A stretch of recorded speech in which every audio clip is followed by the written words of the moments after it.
नमस्कार, सरिताज रेसिपीमध्ये तुमचं सगळ्यांचं स्वागत आहे। आज आपण खूप हेल्दी असा बीटरूट हलवा बनवणार आहोत।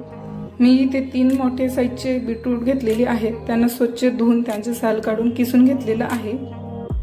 मी इकडे कढई गरम करायला ठेवलेली आहे। कढई आपली छान गरम झालेली आहे। यात आता 2 चमचे तूप घालून घ्यायचं आहे।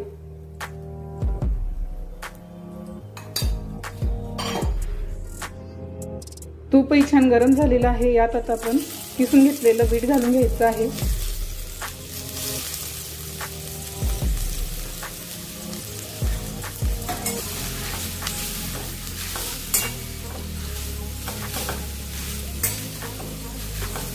याला परतून घ्यायचं आहे।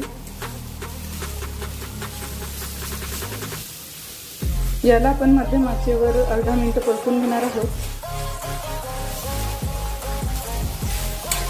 बीटला छान असं परतून घेतलेलं आहे। आता आपण याच्यावर झाकण ठेवून याला 2 मिनिट वाफवून घेणार आहोत।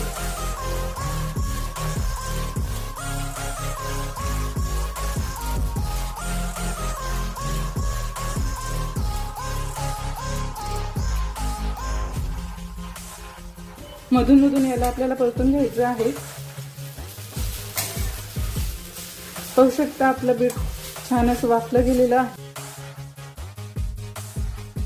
आता मी इथे 2 कप दूध घेतलेलं आहे, त्याला कोमट करून घेतलेलं आहे, ते यात घालून घ्यायचं आहे। मी इथे साळी घालून घेत आहे। 1 लिटर दुधावरची साय संपूर्ण मी यात घालून घेतलेली आहे। आता याला मिक्स करून घेणार आहोत। साय घातल्यामुळे हलवा हा आपला खूप छान असा टेस्टी लागतो। आता याला परत झाकण ठेवून आपण वाफवून घेणार आहोत। आता आपण हे झाकण काढून घेणार आहोत।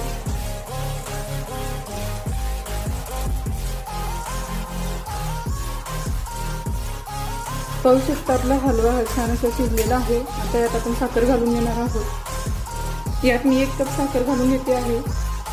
तुम्हाला तुमच्या आवडीप्रमाणे गोड कमी जास्त करू शकता।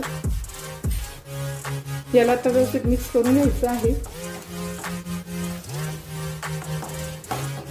हा हलवा खाण्यासाठी टेस्टी लागतो आणि हेल्थी पण आहे। पाहू शकता साखर ही आपली छान अशी विरघळत आहे। साखरेमुळे पाणी सुटलेलं आहे। आता परत हे छान असं शिजणार। आता या स्टेजला आपल्याला इलायची पावडर यात घालून घ्यायचं आहे। मी इथे काही काजू आणि बदाम कुटून घेतलेली आहेत, त्यांनाही व्यवस्थित मिक्स करून घ्यायचं आहे। यात आता मनुकेही मी घालून घेणार आहे।